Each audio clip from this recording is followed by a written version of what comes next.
एक जनी कहतरी सखी से अपना, ये सखी हम रात एगो सपना देखनी।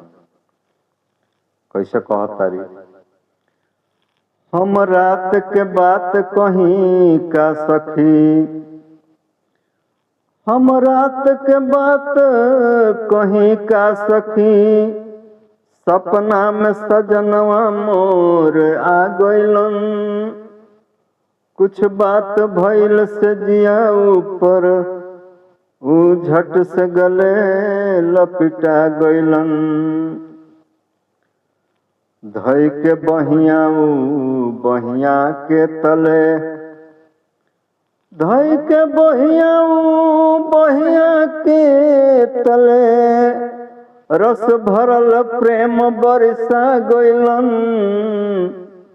तब चारों नैन से नैन मिलल, बोल मधुरी बैन मुस्का गइलन।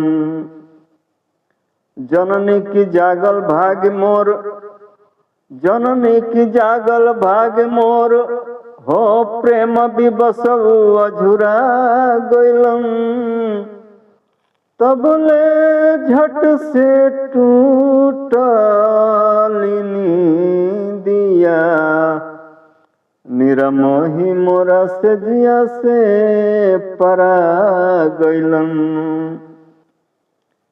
मन थोर करके कहतारी, कहिया ले अइब मोर बलमुआ हो,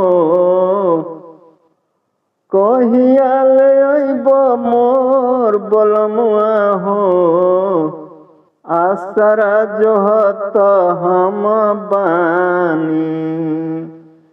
कहिया ले अइब मोर बलमुआ हो, आसरा जोहत हम बानी। चढ़ली जवानिया संभर में नयावे, ताना मार सखिया की भौजीर गावे। गौआ नगर बोले बानी,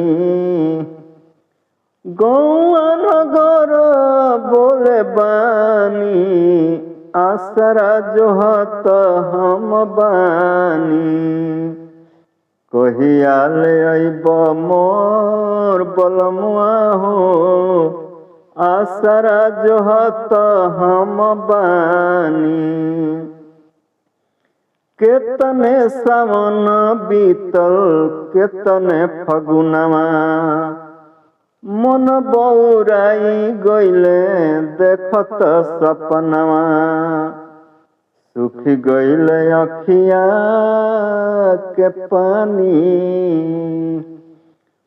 सुखी गइले अखिया के पानी, आसरा जोहत हम बानी। कहिया ले अइब मोर बलमुआ हो, आसरा जोहत हम बानी।